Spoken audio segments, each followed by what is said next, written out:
नमस्कार, मैं प्रिया राज। आप देख रहे हैं एक न्यूज 24। आपको बता दें कि बीजेपी कहीं ना कहीं बिहार विधानसभा चुनाव को लेकर सबसे ज्यादा चिंतित भी है और कहा जाए तो वोट बैंक किस तरह से साधना है इसकी पूरी तैयारी करने में लग चुकी है। आए दिन हरियाणा का रिजल्ट कहीं ना कहीं बीजेपी को बड़ा झटका भी दिया। बात आ जाती है बीजेपी को लेकर बड़ी बातें निकलकर सामने आ रही थी। हालांकि कहा जाए बड़ा झटका इसलिए क्योंकि हरियाणा से बीजेपी ने जीत हासिल की और वहां से कहा जाए तो कई कांग्रेस के उम्मीदवारों ने जमकर प्रदर्शन किया, लेकिन बीजेपी ने वहां अपना मोर्चा पूरी अच्छे से निभाई। यही कारण हो गया कि बीजेपी अब बिहार में भी अपने मोर्चे और कहा जाए तो अपनी गतिविधियों पर एक एक कर नजरअंदाज किया जा रहा है।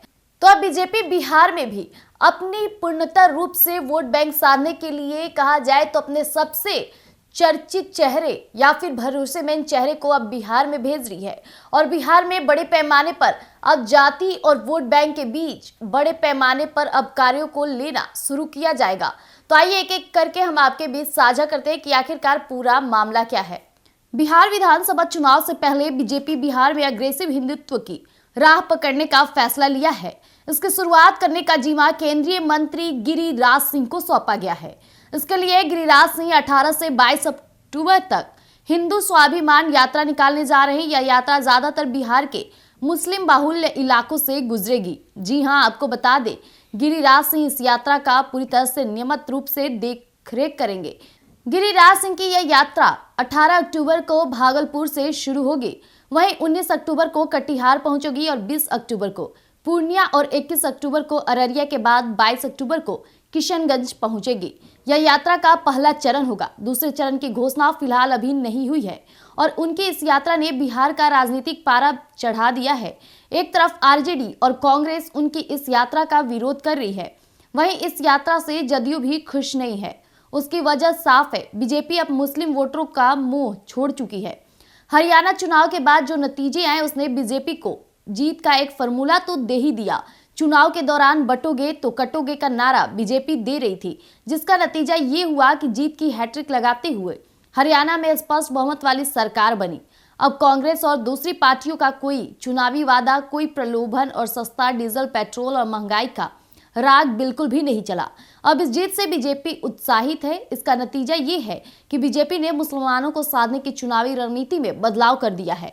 अब बीजेपी मुस्लिम वोटरों को माइनस मानकर ही अलग रणनीति बना रही है। 2024 लोकसभा चुनाव के दौरान भी बीजेपी को मुस्लिम वोट न के बराबर या बहुमत काफी ज्यादा कम मिले। एक आंकड़े के मुताबिक बीजेपी को केवल 6% मुस्लिम वोट मिले, वही कांग्रेस को 72%। बिहार की राजनीति पर निगाह रखने वालों का यह भी मानना है कि बीजेपी की मुस्लिम वोटरों को भी साधने की कोशिश नुकसानदायक साबित हो रही है। अग्रेसिव हिंदू वोटर माना जाए तो के समय को खुद को ठगा महसूस करता है। अब ऐसे में वोटिंग के समय वोटर घर से बाहर निकलना मजबूरी नहीं समझता। इसी वजह से बीजेपी को अग्रेसिव वोट का नुकसान हो रहा है। वहीं प्रोफेसर एन.के. चौधरी यह मानते हैं कि अग्रेसिव वोटर अपने वोट का बहुत ज्यादा असर नहीं दिखा होता और देखकर घर बैठ जाता है, मगर अब ऐसा लगता है कि बीजेपी ने इस बार ये गलती सुधार ली है। बीजेपी ने अब हिंदू वोटरों को एकजुट करने के लिए गिरिराज सिंह को लगाया है। उन्हें बिहार में हिंदू स्वाभिमान यात्रा निकालने की जिम्मेदारी सौंपी दी गई है। वहीं गिरिराज से सख्त हिंदुत्व के रूप में नजर आने वाले हैं। बीजेपी ने बिहार में इस चेहरे को आगे कर दिया है। तो जैसा कि अभी आपने सुना कि अब बिहार में गिरिराज सिंह नया जलवे और नए मुद्दों के साथ उतरने वाले हैं। बिहार विधानसभा चुनाव में बीजेपी ने गिरिराज सिंह को वो चेहरा बनाकर उतारा है जो हिंदुत्व और स्वाभिमान की अब यात्रा पूरी करेंगे और कहा जाए तो हिंदुओं वोटरों को अपनी तरफ आकर्षित करने के लिए ये सबसे बड़ा मौका हो जाता है। हालांकि हरियाणा चुनाव के परिणाम जिस तरह से आए, अब बीजेपी उन फॉर्मूलों पर ही चलने की कोशिश कर रही है और यही कारण रहा है कि अब वो बिहार में अपने इस फॉर्मूलों को जारी किया है। कहा जाए तो कई क्षेत्रों में इस फॉर्मूलों का जलवा भी देखने को मिला है। हालांकि मुस्लिम वोट आए दिन बीजेपी को वोट नहीं देते हैं और ये लोकसभा चुनाव में भी इसका असर देखने को ज्यादा और कहा जाए तो काफी मजबूती के साथ देखने को मिला।